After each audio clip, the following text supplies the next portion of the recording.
Hey everybody, how's it going? Hope you're having a lovely day. So I wanted to meet my accountant back in New York City about 5, 10 years ago. We were going to meet to talk about something that was funny, that was on our minds. He was at a client site. It was a deli. It was one of these bodegas. And I wanted to just go to dinner directly from there. So I go to meet him where he's working. He's at a client site looking through paperwork, talking and everything. And we just had to ask because I noticed that these televisions are showing up everywhere. It's one thing when it's a fancy deli in Midtown Manhattan where everybody's rich and you're talking about having if you're paying $100,000 a month in rent, fine. I get why you have a $1,000 flat screen television up there for your price.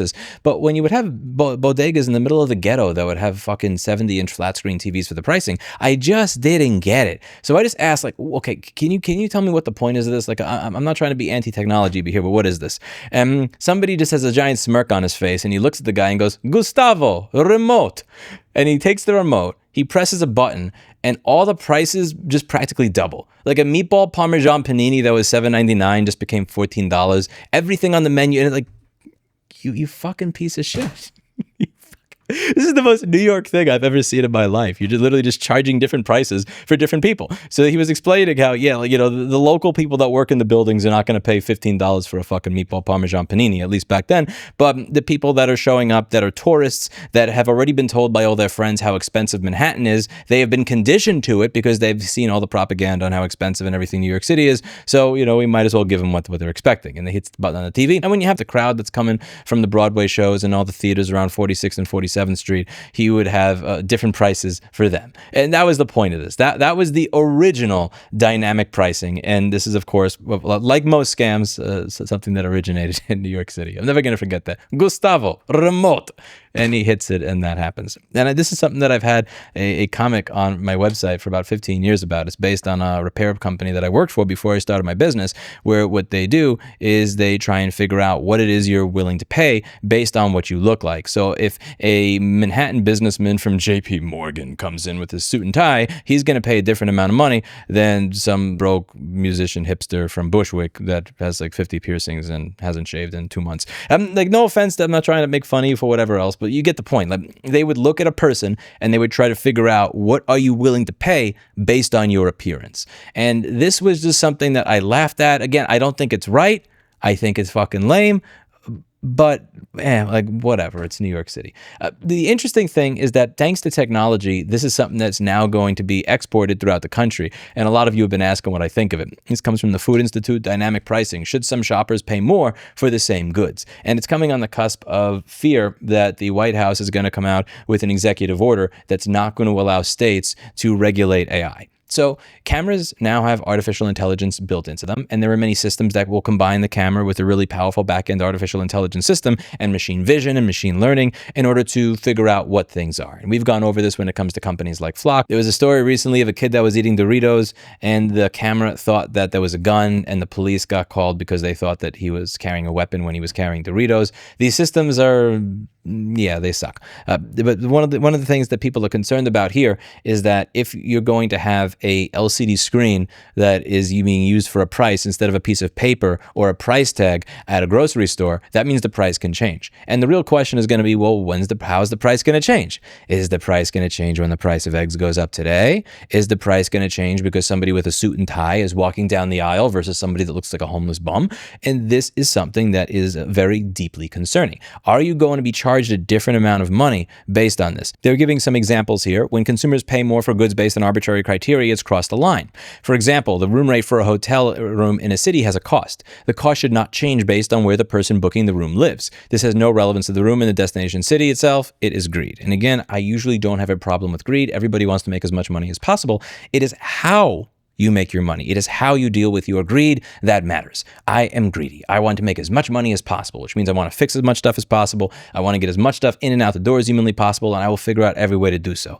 That is different than figuring out, can I charge you a different amount of money than I would charge them based on how much money I think is in your bank account? That's where it starts to cross the line and become icky and weird and ew. I am very greedy. I'm not going to pretend that I'm not greedy or that I'm a saint. I love making money, but I like making money in a way where I can look at myself in the mirror at the end of the day and go, yeah, I'm ugly. I can live with it. The reason this is concerning is that earlier in the year there was a vote. This was in the Senate. It was 99-1. against this idea that there should be a moratorium on states being able to regulate AI for 10 years. And I use AI for a lot of different stuff. I don't have a problem with AI generally. I have a problem with AI being used to spy on me. I have a problem with AI being used to guess whether or not it thinks because I'm wearing a fucking white watch band instead of an orange watch band, if that means that they can charge me more money. I'm willing to pay more money for this coconut water that's in front of me. And this is the type of stuff that I think is really important that states be able to legislate. If a state wants to say you cannot use dynamic pricing in grocery stores based on AI cameras in the store, I think that that is completely reasonable, and I think that that is normal. I don't want to live in a world where people are like purposely dressing down for the grocery store, like wearing a jacket that's 20 years old and torn up and putting makeup on their face to make them look like they're homeless or something, just in going up to the camera. And then when the person finally goes to grab the can of beans, fake homeless person detected. And it's like, please, sir, I don't want to pay $7 for a can of beans. Please. Weird. I don't want to deal with that in the future. I don't know what you think. Let me know what you think in the comments down below. It'd be a fucking shame if something happened to those LCD screens, though. I hear they crack real easy. You know, some people even have companies that deal with this because these things crack all the time. My customers tell me every single day since 2008, man, Lewis, I have no idea how the screen cracked. I didn't even do anything to it. How did it crack? Wow, it just cracked on its own. I think I may just change my stance here from what I said many years ago. Might have to erase this video. She went on to say that, you know, it just broke on its own. And I said, ma'am, it's physically impossible for glass to break on its own. Well, like, for example, see my window here? Let's count to 5. See, not broken because nothing happened to it. And it's this exact same thing is true for a phone. The only way the phone is going to crack again, you put it in your pocket with your keys and somebody bumps into you, you drop it on the desk. Because, by the way, that's a lot of people's favorite line is, I just put it down on the table and it dropped. Here's how most average people put their phone down on their night table. And then they want to know why it fucking broke. Suck it.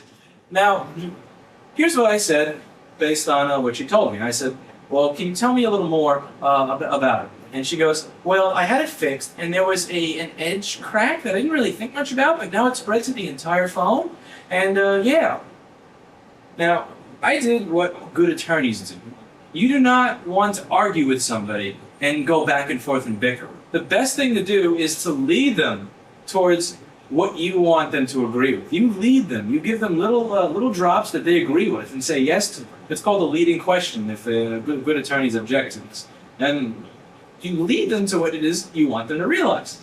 Now, as I mentioned in another video about being blamed, this is all about uniting the part of somebody's brain that wants to save them money by instinct with the part of their brain that is logical. Because these two are very, very far apart. The logical part of somebody's brain is very, very far away from and has nothing to do with the part of the brain that tries to save them money. But once you unite these two, you can get them out of, you can just get them out of your hair. So I said, well, ma'am, you seem like somebody who wants to get their money's worth. And she says, yes. Great, leading.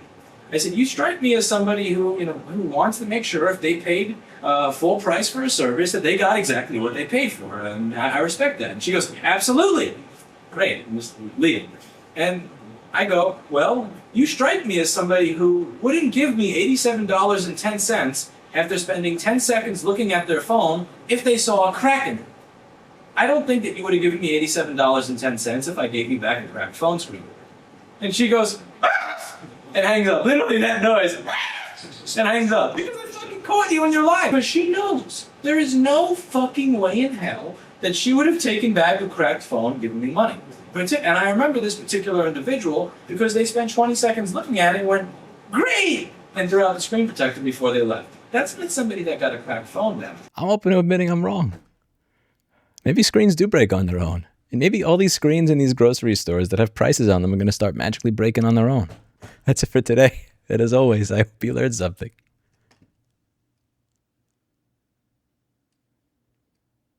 You learned something, right? Good.